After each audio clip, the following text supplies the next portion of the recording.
Hello, good evening मित्र हो. पुनश्च एकदा बालाभैया ऑफिशियल चॅनलवर तुमचं सर्वांचं मनपूर्वक स्वागत आहे. मित्र हो, आजच तलाठी भरतीची ॲड आलेली आहे आणि इंग्लिश हा महत्त्वाचा डिसायडिंग फॅक्टर आहे आणि इंग्लिशमध्ये पण सर्वात महत्त्वाची गोष्ट आहे तुमचं व्होकॅबचं सीरीज आणि व्होकॅब ज्याच्या व्होकॅबवर प्रभुत्व आहे.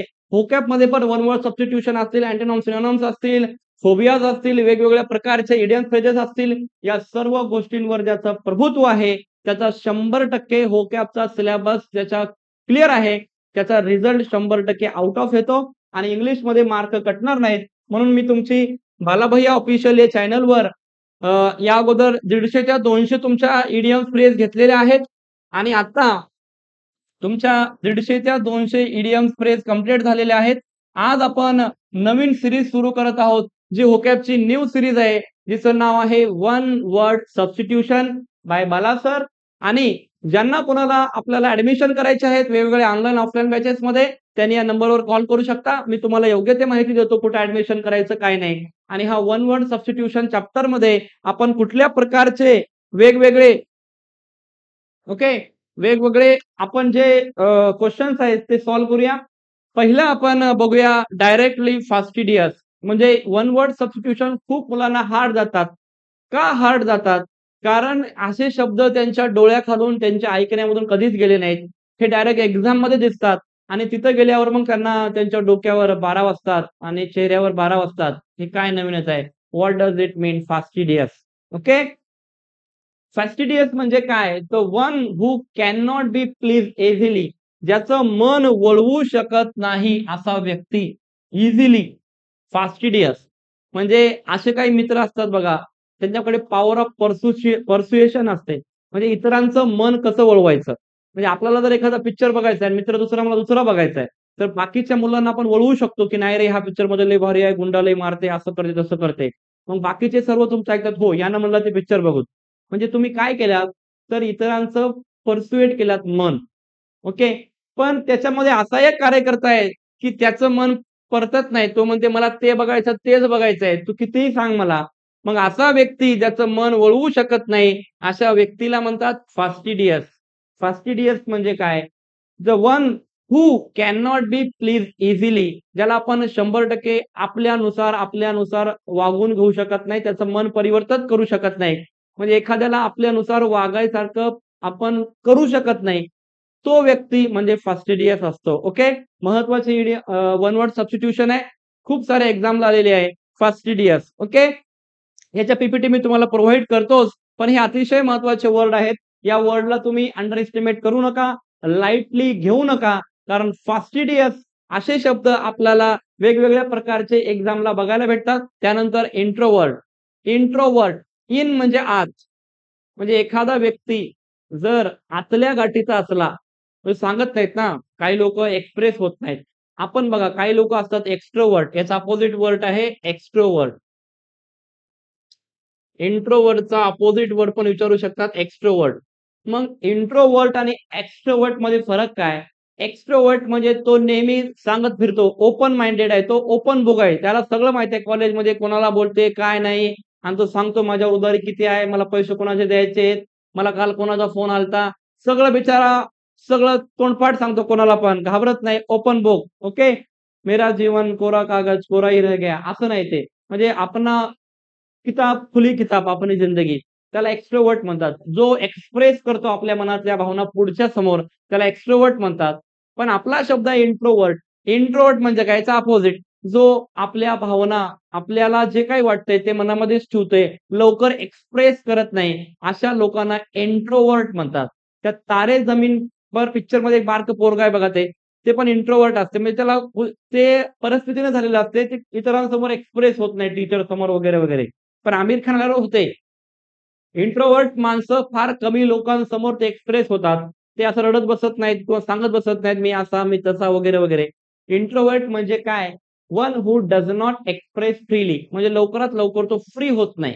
"काय रे तू लवकर फ्री होत नाही, त्याला घेऊ नका रे, ते फार बोर करते, बोलतच नाही." मग काही-काही आतल्या गाठीचे पण लोक असतात बघा, सांगतच नाहीत आपलं. ओके. आपलं ठेवायचं झाकून आणि लोकांचं बघायचं वाकून. हे माहिती आहे तुम्हाला? ते असे माणसं म्हणजे इंट्रोव्हर्ट. म्हणजे एक प्रकारे सांगतच नाहीत आपलं काही. नेक्स्ट आहे जिनोसाइड. मित्रहो, हे शब्द कितीतरी वेळा एक्झाम झालेला आहे. Genocide, homicide. मी तुम्हाला सांगतो वन वर्ड सबस्टिट्यूशन मध्ये काही कीवर्ड्स असतात. हे साइड बघा. सी-आय-डी ज्या ठिकाणी हे साइड येईल सी-आय-डी शब्द ते कशालाही अटॅच हो. ओके. तुम्हाला प्रिफिक्स, सफिक्स मी शिकवलेला आहे. प्री म्हणजे पूर्वी, सफिक्स म्हणजे आफ्टर. ओके. तर हे साइड सफिक्स ज्या शब्दाला जोडलेला असेल तिथं कोणाची ना कोणाची हत्या, कोणाला ना कोणाला किल केलेलं असेल, मारलेलं असेल.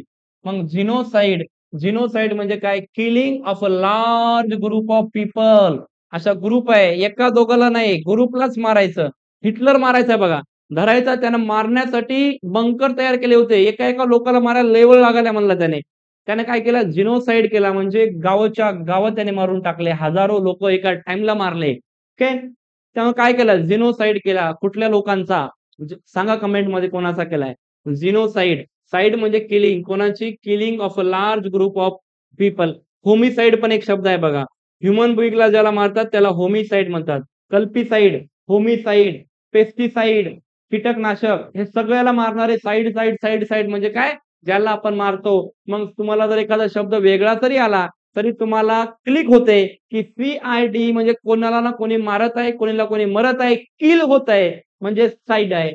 genocide. Okay, killing of a large group of people that is called as genocide. Next your one word substitution homicide आताच बघलोय. Killing of a human being. Okay. Killing of a human being. Side बघलं की समजून जायचं कोणीतरी मरतय रे, किल होतय, कार्यक्रम खलास. Next पॅसिफिस्ट. Okay. Piece माहिती तुम्हाला? पीस. पीस म्हणजे शांतता. शांतता प्रिय माणसं. Mahatma Gandhi. Okay. An eye for an eye will make whole world blind असं म्हणले होते बघा. डोळ्याला डोळा फोडला तर सगळं जगत आंधळ होईल. म्हणून आपल्याला शांतता प्रस्थापित करायची असेल तर आपल्याला अहिंसेचा मार्ग पत्करावा लागतो. मग गांधीजी पीसला मान्य करणारे होते म्हणून ते पॅसिफिस्ट होते. A person who opposes war. जे वॉरला अपोज करतात. Use of military force. मिलिटरीला अपोज करतात. त्या व्यक्तिमत्वाला आपण पॅसिफिस्ट पर्सनॅलिटी म्हणतो. पॅसिफिस्ट विचारधारा म्हणतो. पॅसिफिस्ट म्हणजे शांततावादी माणूस आहे म्हणतो. मग गांधी वॉज अ पॅसिफिस्ट लीडर. कसे होते? शांततावादी होते. आणि हिटलर कसा होता? हा. हिटलर डेंजर होता. आताच बघलोय आपण. तो जिनोसाइड करायचा लोकांचा. मग तो शांतता प्रिय होता का? नो डाऊट नव्हताच. राइट. मग हे होता तुमचा पॅसिफिस्ट. पॅसिफिस्ट महत्वाचा आहे. पेपरला खूप वेळा आलाय. नेक्स्ट इथे डायनॅस्टी. डायनॅस्टी हा शब्द आपण न्यूजमध्ये खूप वेळा ऐकतो. खूप वेळा. डायनॅस्टी म्हणजे काय? जर राजा का बेटा राजा होगा. ते स्पेशल 26 मध्ये पिक्चर मध्ये डायरेक्ट आहे बघा. स्पेशल 26. अब राजा का बेटा राजा नहीं होगा. ओके. स्पेशल 26 डायनॅस्टी. डायनॅस्टी म्हणजे आज तुमच्या घरी राजेपण आहे तर त्या एखाद्या किंगडमचा राजा कोण होणार? युवराज होणार. त्या राजाचा मुलगा राजा, मग त्याचा मुलगा राजा, त्याचा मुलगा राजा. मग बाकीची प्रजा उभं बघायचं, पेढे खायचं, टाळ्या वाजवायचं. म्हणजे डायनॅस्टी आहे. एकाकडून एकाकडे सत्ता हस्तांतरित होते पण त्याच फॅमिलीमध्ये. त्याला डायनॅस्टी म्हणतात. डायनॅस्टिकल पॉलिटिक्स भारतामध्ये पण खूप आहे. आपण बघतोय वेगवेगळे डायनॅस्टी आहेत. बीजेपी सरकार म्हणते काँग्रेस डायनॅस्टिकल पॉलिटिक्स करते आणि काँग्रेस म्हणते बीजेपी करते आणि दोन्ही पण तेच करतात. ओके. काँग्रेसमध्ये नेहरू, नंतर इंदिरा गांधी, नंतर आता सोनिया गांधी, नंतर राहुल गांधी असा क्रम आहे. पॉवर एकाकडून एकाकडे येते. बीजेपीमध्ये पण तेच आहे. आता अमित शहा गृहमंत्री आहेत. त्यांचा मुलगा बीसीसीआयचा अध्यक्ष आहे, सेक्रेटरी आहे. ओके. म्हणजे हे पॉलिटिक्स जे लोक असतात ते 100% डायनॅस्टी होते आणि आमदार जर मुलगा पप्पा असतील तर त्याची पत्नी किंवा मुलगा होतो नंतर आमदार. हे लोकांना पण ठरवलं पाहिजे. याला म्हणतात dynasty. Succession of rulers belonging to one family. एकाच फॅमिलीचे लोक जर राज करत असतील त्याला डायनॅस्टी म्हणतात. राज परंपरेने मीच राज्य करणार, दुसऱ्याचा हक्क नाही. ओके. मित्र हो, एक प्रसंग आठवतो याहून मला. डायनॅस्टी जेव्हा आपलं संविधान लिहून तयार झालं आणि सर्वांच्या सह्या झाल्या आणि 26 जानेवारी 1950 पासून आपलं संविधान लागू झालं आणि त्या संविधान लागू झाल्यानंतर आंबेडकर फार खुश होऊन बाहेर येऊ लागले संसदेच्या आणि तेव्हा मग त्यांना पत्रकार म्हणले, "थांबा आंबेडकर सर, थोडी प्रेस कॉन्फरन्स करू." आणि त्या प्रेस कॉन्फरन्समध्ये आंबेडकर खूप खुश होते आणि मग आंबेडकरांना प्रश्न विचारला. सगळं झाल्यावर शेवटी एका पत्रकाराने, सर म्हणे, "फार आंबेडकर सर तुम्ही आज फार खुश दिसत आहात म्हणे. याचं कारण काय?" म्हणे. "कारण घटना तर तुम्ही खूप दिवसापासून लिहिली, सगळं झालं." मग आंबेडकरांना म्हणले, "अरे, अरे राजा," म्हणले, "मी खुशच आहे, फार खुश आहे." कारण काय सांगू का? कारण आजपर्यंत या देशाचा राजा राणीच्या ओटीतून जन्माला यायचा. पण आज मी राज्यघटना ॲक्सेप्ट सर्वांनी केल्यामुळे आज राणीच्या ओटीतून नाही, तर मतदानाच्या पेटीतून या देशाचा राजा म्हणजेच पंतप्रधान जन्माला येईल म्हणे. म्हणजे या जन्मामध्ये आता डायनॅस्टिकल पॉलिटिकल चालणार नाही. राजा, महाराजा असलं काही चालणार नाही. जनता हीच महाराजा, जनता हीच प्रजा आणि त्यांनी डेमोक्रेसी आली. डेमो म्हणजे लोक, क्रासी म्हणजे शासन. लोकांचं शासन आलेलं आहे. आणि पण आपण ते शासन टिकवू शकत नाही. कारण आपल्याला आपल्या मताचं व्हॅल्यूच कळलं नाही. कारण आपल्या मताला पण एक मत आहे आणि अंबानीच्या मताला पण एक मत आहे. तेवढं सगळं आपल्याला कॉन्स्टिट्यूशननं दिलंय, तरी पण आपल्याला कॉन्स्टिट्यूशन खूप लोकांना माहीतच नाही. असो, डायनॅस्टी मी तुम्हाला खूप चांगल्या प्रकारे सांगितलेला आहे. स्टॉईक हा शब्द 10 वेळा आलाय, 10 वेळा. या शब्दाला लाजच नाही. पेपर आला की हा येतो. असं म्हणतोय मी का? स्टॉईक म्हणजे अशी पर्सनॅलिटी त्याला दुःख पण होत नाही, सुख पण होत नाही. म्हणजे नरम पण नाही, गरम पण नाही, थंड पण नाही, गरम पण नाही. ना गरम ना गरम. One who is indifferent to pleasure or pain. संत लोकं असतात बघा, उदासीन. संत लोकं बघा, त्यांना काही झालं तर अशी फार खुशी होत नाही किंवा फार दुःख पण होत नाही. न्यूट्रल असतात. त्यांचं प्रभुत्व असते मनावर. म्हणजे ते स्टॉईक असतात. ओके. म्हणजे मन डगमगू न देणे. काही लोकं असतात बघा, घर जळालं, अरे बापो! हार्ट अटॅक येऊन मरतात. ओके. म्हणजे घर जळालं त्यांचा धक्का एवढा बसतो, की आता काय करायचं? सर्व गेलं. पण असे काही लोक असतात, घर जळताना बघतात, जळू दे म्हणतात. ओके. अरे जल गया घर तो समझो बचा ही क्या है और बच गया मैं तो समझो जला ही क्या है. म्हणजे सगळं घर जळालं तर काहीच उरलं नाही तुम्ही म्हणता, पण सगळं घर जळू द्या आणि मी उरलो तर जळालेच काय मग? कारण मी आहे तर पुन्हा एकदा घर बांधू शकतो. ही संघर्षाची भाषा आहे, ही इच्छाशक्ती आहे. ही छातीमध्ये इच्छाशक्तीचा दिवा पेटवण्याची भाषा आहे. हे जे लोकं करतात ते 100% आपल्या जीवनामध्ये बदल घडवतात आणि जे रडतात, काही मुलींचे बघा पाणीपुरी घेताना ₹10 आगाऊ गेले तरी तिला 4 दिवस करमत नाही. एका मुलीला जर 2 मार्क कमी आले तर ती 8 रोज जेवत नाही. ठीक आहे. आणि तिला जर कोणी काय म्हणलं तर रडत बसते. किंवा म्हणजे काहीतरी झालं एखाद्याच्या घरी बुवा अटॅक आला कोणाला काय अबाव आता संपलं आता आपलं काही होत नाही. अरे असं नाही, जीवन फार मोठं आहे. म्हणून स्ट्राईक पर्सनॅलिटी म्हणजे काय? त्याला दुःखातही दुःख होत नाही, आनंदातही आनंद होत नाही. तो न्यूट्रल राहतो. त्याला फरक पडत नाही कशाचा. त्या पर्सनॅलिटीला म्हणतात स्ट्राईक पर्सनॅलिटी. ए-पी-जे अब्दुल कलाम, स्वामी विवेकानंद, गौतम बुद्ध असे वेगवेगळे जे आपली माणसं होऊन गेले, ते त्याला स्ट्राईक म्हणतात. ब्लास्फेमी, फेमिनिस्ट, फिमेल आहे का? फिमेल म्हणजे स्त्री. स्त्रीची बाजू घेणारा त्याला फेमिनिस्ट म्हणतात. म्हणजे स्त्रियांना न्याय हक्कांसाठी सपोर्ट करणारा, स्त्रियांच्या विरोधात नसणारा, स्त्रिया म्हणजे चूल आणि मूल एवढंच न समजणारा, स्त्रिया पण आपल्या इक्वालिटी देणारा माणसा प्रकारेच देणारा त्याला फेमिनिस्ट म्हणतात. One who believes in offering equal opportunities to woman in all sphere. कुठल्याही भागामध्ये महिलांना समान अधिकार देणे याला या विचारधारेला फेमिनिस्ट आयडिओलॉजी म्हणतात. नारीवादी. नारीवादीचा शब्दशः अर्थ घेऊ नका. नारीवादी. ओके. जो काय करतो? सपोर्ट करतो. कोणाला? महिलांना. ठीक आहे. फेमिनिस्ट म्हणतो आपण त्यांना.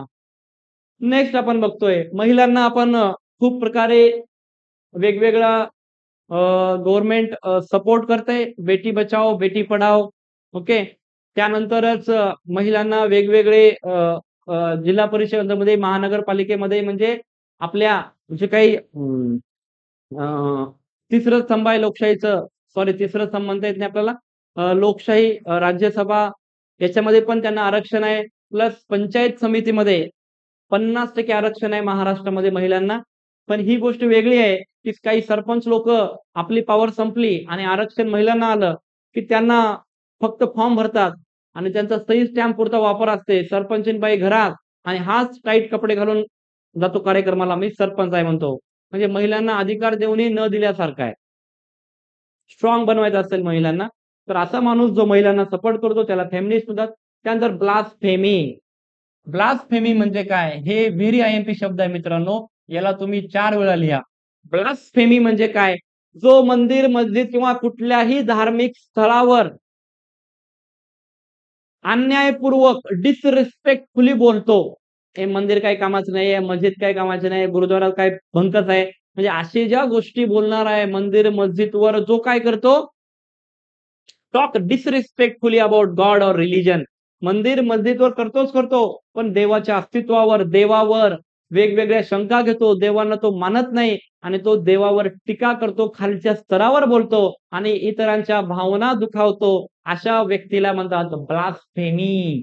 जो मंदिरावर, देवावर राग काढतो आणि त्यांची विटंबना करतो. मंदिर, जात, धर्म याबद्दल अपमानजनक बोलतो, त्याला ब्लास्फेमी म्हणतात. म्हणा 4 वेळा ब्लास्फेमी, ब्लास्फेमी, ब्लास्फेमी. लक्षात कसं ठेवता? ब्लास ओके. बडबड करतो. कोणाविरोधात? अल्ला विरोधात. ओके. मग इथं बघा गॉड विरोधात. ओके. मॅनकाइंड मंदिर, मंदिर इथं मध्येच आहे बघा. मंदिर, मस्जिद काही घेऊ शकता. गुरुद्वारा घेऊ शकता. बडबड करतो. कशी बडबड करतो? अपमानजनक करतो.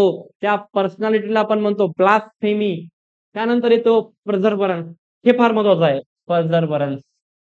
याचा उच्चार बघा महत्वाचा आहे. Constant efforts to achieve something. जर तुम्हाला जीवनामध्ये काही अचीव्ह करायचं असेल तर 1 दिवस 12 घंटे अभ्यास करून चालत नाही मित्र.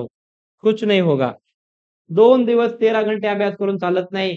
पण 1 महिना जर तुम्ही रोज 4 तास अभ्यास केला तर ते फ्रुटफुल होईल. ते कामाचं होईल. याला म्हणतात परसेव्हरन्स. म्हणजे काय? सातत्य असणे, चिकाटी असणं, धैर्य असणं, ते जाऊ द्यायचं नाही. डेडिकेशननं काम करणं. मध्ये-मध्ये करायचं नाही. 2 दिवस केलं, 3 दिवस मामाच्या गावाला, 4 दिवस मामाच्या पोरीसंग गायब. असले लफडे नाही. धैर्य असलं पाहिजे. प्रिझर्व्हेशन, डेडिकेशन असलं पाहिजे. कॉन्स्टंट एफर्ट असले पाहिजे. डिस्कंटिन्यू न होता. इन्सॉल्व्हंट. इन्सॉल्व्हंट हा शब्द 4 वेळा आलेला आहे. इन्सॉल्व्हंट म्हणजे दिवाळखोरं निघणं. तुमच्यावर एवढं कर्ज झालं, एवढं कर्ज झालं, एवढं कर्ज झालं, की तुम्ही लोकांच्या पाया पडले. मी चलो पळून भाऊ. आता मी माफ करा, मला काही देऊ शकत नाही. कारण दिवाळं निघलं म्हणतो का मराठीमध्ये? म्हणजे दिवालिया होणं. सगळं निघून गेले. त्याला म्हणतात इन्सॉल्व्हंट. ओके. इन्सॉल्व्हंट, इन्सॉल्व्हन्सी. इन्सॉल्व्हंट बिल पण गव्हर्नमेंट घेऊन आलेलं आहे. विजय माल्या झालाय बघा किंगफिशरचा. जेव्हा पट्ट्याकडे पैसे होते तेव्हा कॅटरीना कैफ नको म्हणू नका, ऐश्वर्या राय म्हणू नका, बॉलिवूडची एकही हिरोईन म्हणू नका. सगळ्यांना बिचारा चेअर लीडर करत होता, आयपीएल मध्ये येऊन नाचवत होता. कारण पैसा होता ना. कारण किंगफिशर इमान याचं, कंपनी याचं, कॅलेंडर याचं. पण कार्यकर्त्याने एवढं लोन घेतलं, एवढं लोन घेतलं, आपल्या बँका याला लोन देत होत्या. शेतकरी मरतो बिचारा.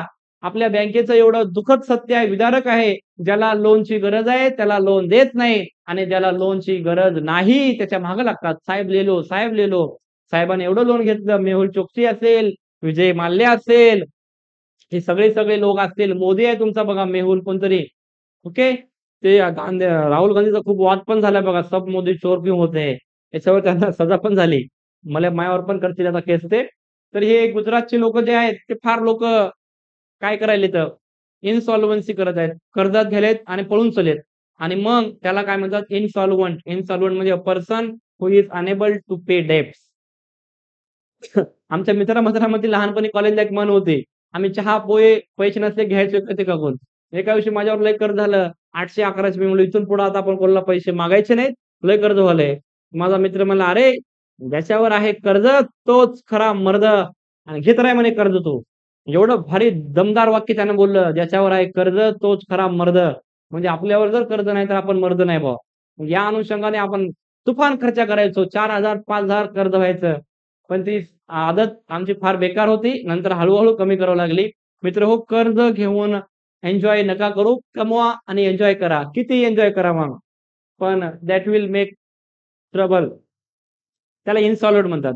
व्हेटेरन. व्हेटेरन म्हणजे एखाद्या क्षेत्रातला अनुभवी व्यक्ती. जसं राजकारणामधला कोण आहे आता लालकृष्ण अडवाणी आहेत बघा बीजेपीचे. काँग्रेसचे कोण आहेत? सोनिया गांधी आहे. म्हणजे त्यांना खूप अनुभव आलेला आहे. खडगे असतील. ओके. शिवसेनेमध्ये बाळ ठाकरे होते म्हणजे आणि राष्ट्रवादी काँग्रेसमध्ये शरद पवार आहेत. ते व्हेटरन आहेत. म्हणजे काय? अनुभवी व्यक्ती. व्हेटरन लीडर म्हणतात बघा. अनुभवी लीडर.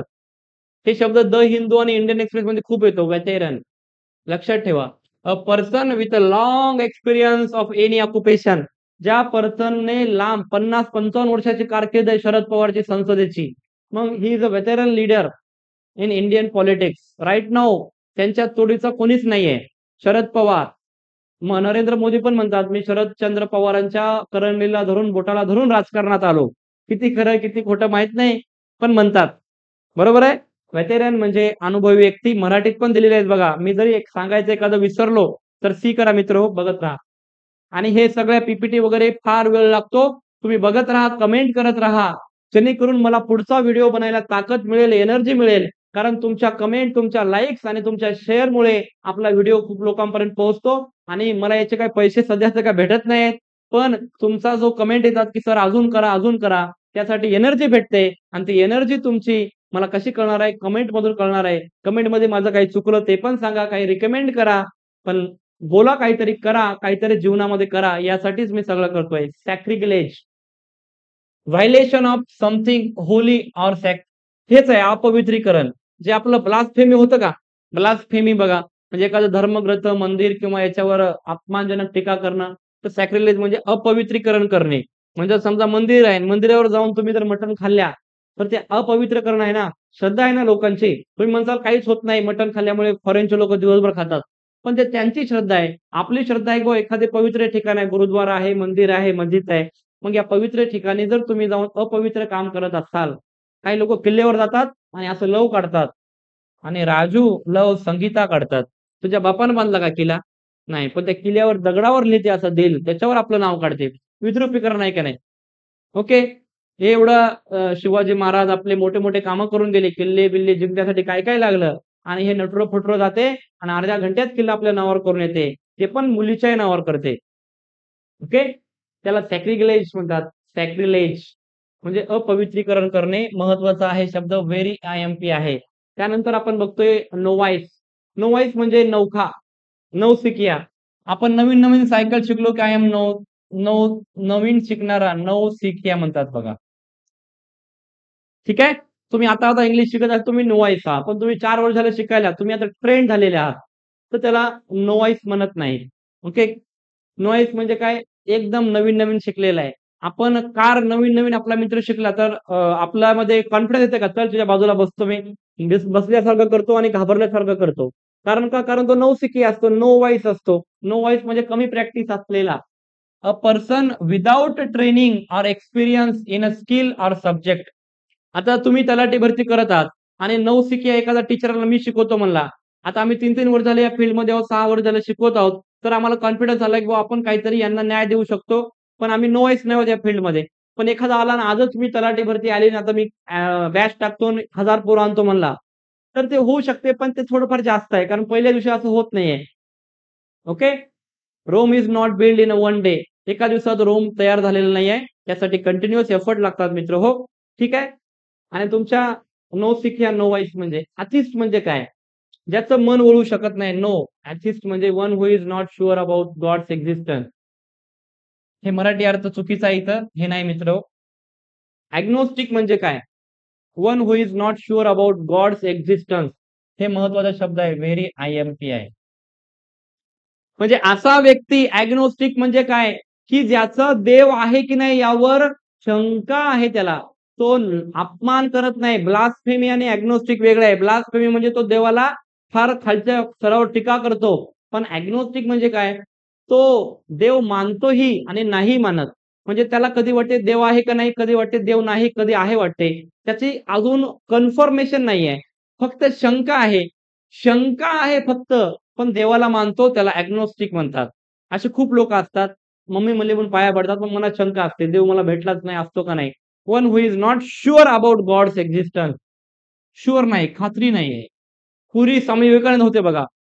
त्यांना खात्री नव्हती. ते ॲग्नोस्टिक होते. पॅथॉलॉजी. पॅथॉलॉजी माहिती आहे तुम्हाला? रक्त टेस्ट करतात बघा पॅथॉलॉजी लॅबमध्ये. रक्त टेस्ट केल्यावर वेगवेगळे डिसीज, सायन्स ऑफ डिसीज अभ्यास केला रक्ताचा आणि मग विकृत विज्ञान म्हणतात त्याला. Pathology lab. डिसीजचा अभ्यास, सायन्सचं डिसीज अभ्यास करायचं. त्याला पॅथॉलॉजी म्हणतो आपण. ओके. उसके बाद आता है हमारा पॉलिएंड्री. महत्वाचा शब्द आहे. पॉलिएंड्री म्हणजे काय? अशी महिला, या महिला ला एक पती असताना ती म्हणते अजून एक पती पाहिजे आणि नवीन एक लग्न करते. म्हणजे एक महिला जर अनेक पुरुषांसोबत लग्न करत असतील एकपेक्षा जास्त, तर त्याला म्हणतात पॉलीअँड्री. पॉली म्हणजे लक्षात ठेवा कधी पण जास्त. ओके. जास्त पती नवरे घेऊन संसार करणारी महिला तिला पॉलीअँड्री म्हणतात. भारतामध्ये ते जास्त नाहीये, फॉरेनमध्ये बघायला भेटते. ओके. भारतामध्ये पुरुष जास्त विवाह करतात. बहुपती प्रथा, बहुपत्नीत्व आहे आपल्याकडे. ओके. पण पतिप्रथा हा कमी आहे. काही महिला आपला स्वतःचा एक हसबंड एक्सपायर झाल्यावर नंतर विचार करतात. पण ॲट अ टाईम नाही. त्यामुळे त्याला polyandry, a woman having more than one husband. एक हसबँड पेक्षा जास्त हसबंड असणारी महिला ॲट द सेम टाईमला महत्वाचं आहे बरं. त्याला म्हणतात पॉलीअँड्री. तुमच्या निदर्शनास कोणी असले तर एक्झाम्पल द्या फेमस कमेंटमध्ये. पॉलीअँड्री. त्यानंतर आहे महत्वाचा आर्काइव्ह. आर्काइव्ह म्हणजे काय? आर्काइव्हचे दुकान पण असतात बघा. आर्काइव्ह म्हणजे एखादी गोष्ट सरकार ठेवते की नाही लेखागारमध्ये बघा. ओके. आर्काइव्ह म्हणजे जतन करून ठेवण्यासाठी गव्हर्नमेंट वेगवेगळे असे लेखागार काढते, त्याला आर्काइव्ह म्हणतात. आणि इथं अँटिक गोष्टी असं गव्हर्नमेंट काय करते ठेवते, त्याला आर्काइव्ह म्हणतात. फार इम्पॉर्टंट शब्द आहे archive. A place where government public records are kept. Okay. लेखागार. त्यानंतर थिओलॉजी. थिओलॉजी म्हणजे धर्मशास्त्र. लॉजी म्हणजे शास्त्र, लक्षात ठेवा कधी. बायोलॉजी म्हणलं की जीवशास्त्र. ओके. झिओलॉजी म्हणलं की प्राणीशास्त्र. बायोलॉजी जीवशास्त्र. लॉजी म्हणजे शास्त्र. झूलॉजी म्हणजे प्राणीशास्त्र. इकॉलॉजी म्हणजे पर्यावरण शास्त्र. थिओलॉजी म्हणजे थिओ म्हणजे धर्म, धर्मशास्त्र. ओके. हे महत्वाचे शब्द आहे. लॉजी आलं की शास्त्र असते. थिओ the study of religion and religious ideas and beliefs, त्याला थिओलॉजी म्हणतात. धर्मशास्त्र जाणणारा कोण होता? स्वामी विवेकानंद होता. गौतम बुद्ध होते. ठीक आहे. धर्माचं नॉलेज असणारा थिओलॉजी म्हणजे धर्मशास्त्र जाणणारा. धर्मशास्त्रच एवढंच थिओलॉजी म्हणजे. ओके. महत्वाचा शब्द आहे थिओलॉजी.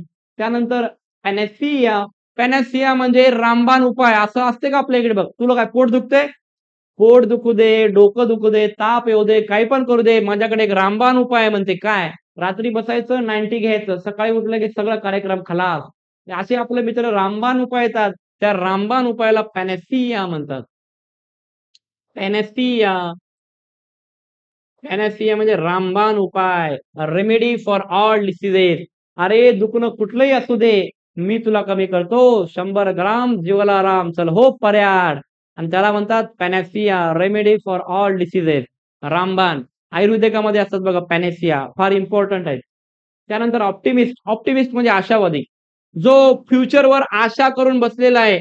तुम्ही आता आशावादी आहात बघा. जागा निघाल्या 4625 तलाठी भरतीच्या. आणि मग याच्यामध्ये माझा नंबर 100% एक असणार. याला आपण म्हणतो आशावादी असणे. भविष्यावर आशा ठेवून असणे, which is a good thing. आशावादी असलं पाहिजे माणसाने, निराशावादी नाही. पेसिमिस्ट म्हणजे निराशावादी. याचा अपोजिट शब्द लिहून घ्या. पेसिमिस्ट म्हणजे निराशावादी. जो म्हणतो काही होईना जीवनामध्ये पृथ्वी बुडणार आहे, आपलं काही खरं नाही, माणसाचं काही खरं नाही बा, माणसाचं येणंही खरं नाही, जाणंही खरं नाही. ते निराशावादी असतात. त्यांना जीवनामध्ये काहीच करायचं नसते. त्यांना पुढं काही चांगलं घडल असं बोलतच नाही. ते निराशावादी असतात. त्याला पेसिमिस्ट म्हणतो. पण जो भविष्यावर बोलतो, भविष्यामध्ये काहीतरी नवीन घडणार असं बोलतो, तो आशावादी असतो. त्याला ऑप्टिमिस्ट म्हणतात. अ person who is always hopeful and looks upon bright side of the thing, त्याला आशावादी म्हणतात. नेक्स्ट आपण बघतोय फॉना. फॉना हा बायोलॉजीचा शब्द आहे, खूप महत्वाचा आहे. फ्लोरा अँड फॉना असे दोन शब्द आहेत. दोन्ही शब्द एक्झामला येतात. फ्लोरा आणि फॉना. फॉना म्हणजे ॲनिमल. ॲनिमलची स्टडी जिथं केली जाते ॲनिमलची. ॲनिमल म्हणजे सर्व प्राणी आले. प्राण्यांची स्टडी किंवा ॲनिमल. ओके. ओके. एका पर्टिक्युलर रिजन मधले ॲनिमल आपण बघतो, त्याला फॉना म्हणतात. आणि फ्लोरा म्हणजे काय? एका पर्टिक्युलर एरियामध्ये फ्लॉवरची स्टडी किंवा फ्लॉवर, झाडं झुडपं फ्लॉवर आहेत त्याला फ्लोरा म्हणतात. समजा ही जागा आहे बघा एवढी. आता हे समजा हे एवढा एखादा एक जंगल आहे. या जंगलामध्ये काही झाडं असतात, काही खुरटे-बिरटे झाडं असतात, वनस्पती असतात. याला सगळ्याला फ्लोरा म्हणतात. ओके. वनस्पतीचा अभ्यास किंवा वनस्पती आहे ज्या जंगलामध्ये एवढ्या एरियामध्ये, याला फ्लोरा म्हणतात. महत्वाचा शब्द आहे. आणि फॉना कोण असतो? फौना. याच्यामध्ये एन म्हणजे ॲनिमल आहे की नाही? एन फॉर ॲनिमल, लक्षात ठेवा. An animal. याला जर इथं ॲनिमल असते मोठे-मोठे या एरियामध्ये, त्याला या एरियामधला फॉना म्हणतात. फ्लोरा अँड फॉना लक्षात ठेवा. फ्लोरा एफ फॉर फ्लावर म्हणजे सगळे प्लांटचा अभ्यास, सगळे प्लांट त्या एरियातले. आणि फॉना एन फॉर अॅनिमल, अॅनिमलच्या एरियातले, त्याला म्हणतात जीवजंतू. फॉना म्हणजे जीवजंतू, प्राणी. ठीक आहे, महत्वाचा शब्द आहे फ्लोरा अँड फॉना. इलोप, इलोप म्हणजे मित्र हो, तुम्ही लहानपणी पिक्चर बघता का, दिलवाले दिल जले, त्याच्यामध्ये आहे बघा, आपल्या प्रियकरासोबत पळून जाणे त्याला म्हणतात elope. To run away with a lover, lover सोबत पळून जाणे, प्रेमी के साथ भाग जाना. मला माहित नाही हा शब्द का घेतला, पण टीसीएस मध्ये हा शब्द घेतलेला आहे. आणि जर घेतला असेल तर तो आपल्याला घ्यावाच लागतो, कारण त्यांचा मूड कधी काय होईल आपण सांगू शकत नाही. What does it mean elope? Elope म्हणजे to run away with a lover, प्रेमी के साथ भाग जाना. लक्षात ठेवा. इलोप. आर्ची परशा माहिती का, आर्ची आली, आर्ची परशा, आणि मग परच्या आर्ची पळून जात बघा हैदराबाद, आणि नंतर मग येतो भैया आणि कार्यक्रम करून जातो. तर ते आपल्या नो डाऊट लग्न करा, लव्ह मॅरेज सगळे ठीक आहे, पण कमी वयामध्ये जर असे डिसिजन घेतले तर ते फसू पण शकतात. पण आपलं एज मॅटर करते, मॅच्युरिटी मॅटर करते. कुठलीही गोष्ट वाईट नसते, पण त्याचा अतिरेक वाईट असतो.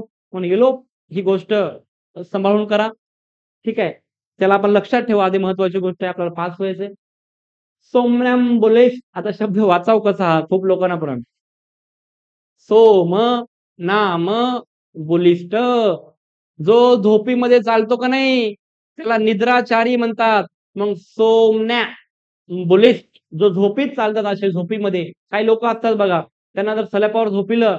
मी एका गावी गेलो होतो, अचानकपणे लग्न होतं कोणाचं तरी आमच्या रिलेटिव्ह मध्ये, मग आम्हाला झोपायला वरी स्लॅपवर दिलं, आणि स्लॅपवर मी बाजूवर झोपलो. माझ्या साईडला एक माणूस झोपला आणि त्याच्या साईडला एक बारका मुलगा झोपला. मी जेव्हा पाणी प्यायला उठलो तेव्हा ते मुलगा असा असा करू लागला. मागून त्याला बघलो, त्याच्या कमरेला एक दोरी बांधलेली होती आणि ती दोरी बाजूला बांधली होती, त्याच्या म्हणजे बेडला बांधलेली होती. मग मला अरे भाई याला बांधून का घातले म्हणलं मी. मग नंतर सकाळी विचारलोय का काय असं कसं काय, तर म्हणे अरे भाऊ हे झोपीत चालते म्हणे, आणि उन्हाळा आहे म्हणे, आमच्या या सलापावर बाउंड्री नाहीये, हे जायचं म्हणजे खाली. काही लोक असतात त्याला somnambulist म्हणतो, जे झोपीत चालतात. One who walks in sleep, निद्राचारी. ओके. Next aviary. अवेरी म्हणजे पक्षीगृह, ज्या ठिकाणी पक्ष ठेवलेले असतात. पक्षी संग्रहालय असते का नाही, वेगवेगळे मोर, ससाने बिसाने असतात, त्याला अवेरी म्हणतात. शब्द 4 वेळा आलेला आहे, महत्वाचा आहे. AVIARY, ज्या ठिकाणी पक्षी ठेवले जातात त्याला अवेरी म्हणतात. महत्वाचा शब्द आहे. A place where birds are kept, ज्या ठिकाणी बर्ड्स केप्ट होतात, अवेरी, पक्षीग्रह. महत्वाचा शब्द आहे, डोंट मिस दिस. त्यानंतर अँथोमॉलॉजी. लॉजी तुम्हाला आताच सांगलंय बघा, काही ना काही शास्त्र किंवा काही ना काही शिकायचं असते. एंटॅमॉलॉजी म्हणजे काय? एंटेमॉलॉजी म्हणजे कीटक, किडे मकोडे, कीटक, कीटकांचा अभ्यास करणे, कीटक विज्ञान, स्टडी ऑफ इन्सेक्ट्स, त्याला एंटॅमॉलॉजी म्हणतात. 100% तुम्हाला वन वर्ड मध्ये एकतरी लॉजीचा प्रश्न विचारतात, किंवा एकतरी फोबियाचा प्रश्न विचारतात. ओके, फोबियावर वेगळा प्रश्न येतो, एखाद्या स्टडीवर एखाद्या विषयाचा अभ्यास वेगळा प्रश्न येतो, वन वर्ड सबस्टिट्यूशन वेगळं येते, इडियम फ्रेजेस 3 येतात. म्हणून यांना व्यवस्थित शिकून घ्या. एंटॅमॉलॉजी म्हणजे स्टडी ऑफ इन्सेक्ट, कीटकांचा अभ्यास करणे, त्याला एंटॉमॉलॉजी म्हणतात. त्यानंतर अॅम्नेशिया. अॅम्नेशिया म्हणजे विसरून जाणे मित्र. अॅम्नेशिया म्हणजे काय, ते शुगरच्या लोकांना होते बघा म्हातारपणी, काय झाले काहीच कळत नाही, विसरून जातात. काल आला होता तू बघायला, आपण बघा एका म्हाताऱ्याला भेटायला गेलो, आपले आजी आजोबाला, की ते आपल्याला एका दिवशी ओळखतात, दुसऱ्या दिवशी ओळखत नाहीत. तू कोण आहे म्हणतात. मी तुमच्या मुलीचा मुलगा आहे, नातू आहे तुमचा. बरं बरं म्हणतात, आणि परवा दिवशी आपल्या नावानं हाक मारतात. त्याच्या परवा दिवशी आपल्याला अबे ए इकडे पिंटू म्हणतात, तू कोण आहे तरी म्हणतात.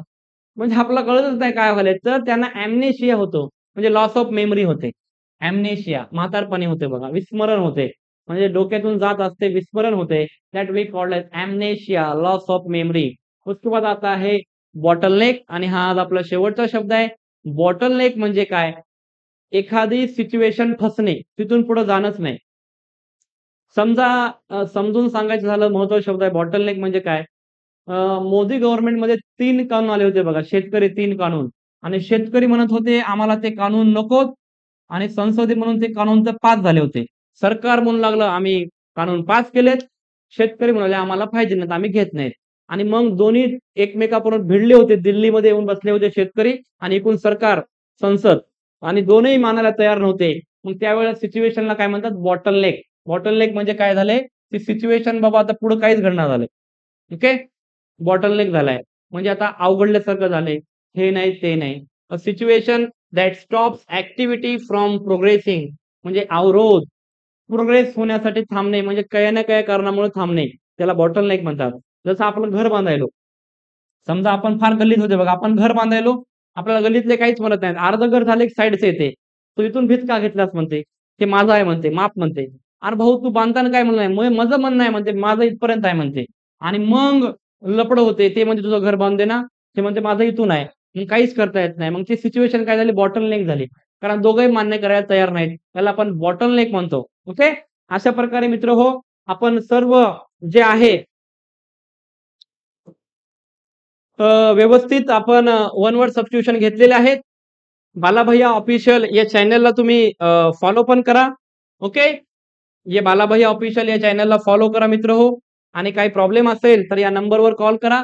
अशा प्रकारे आपल्याला आता व्यवस्थित प्रकारे वन वर्ड सबस्टिट्यूशन असतील, वेगवेगळ्या व्होकॅब असतील, ह्या YouTubeला घ्यायच्या आहेत. लाईव्ह पेपर सोडवायचे आहेत आणि म्हणून तुम्ही माझ्यासोबत सर्च करा, विश्वास ठेवा. 100% तुमचा रिझल्ट पण येईल आणि तुम्हाला इंग्लिशची जी भीती आहे, ते सर्व सॉल्व्ह होईल. ज्यांना इंग्लिश ग्रामरची भीती वाटते, त्यांच्यासाठी मी वेगळी सीरीज काढली, कन्सेप्ट इज पॉवर. इंग्लिशची सुरुवात कुठून करावी, त्याचे पण व्हिडिओ येतील. ते पण बघत राहा. प्लेलिस्टमध्ये व्हिडिओ असतात, ते पण बघत राहा. कमेंट करा. बालाभाई ऑफिशियल चॅनलला सबस्क्राईब करा. आवडलं तर शेअर करा. ओके. थांबतो मग मित्र हो. Thank you very much. मिलेंगे कल फिर और नए वीडियो के साथ. तब तक के लिए bye. Have a nice day. Okay. Bye.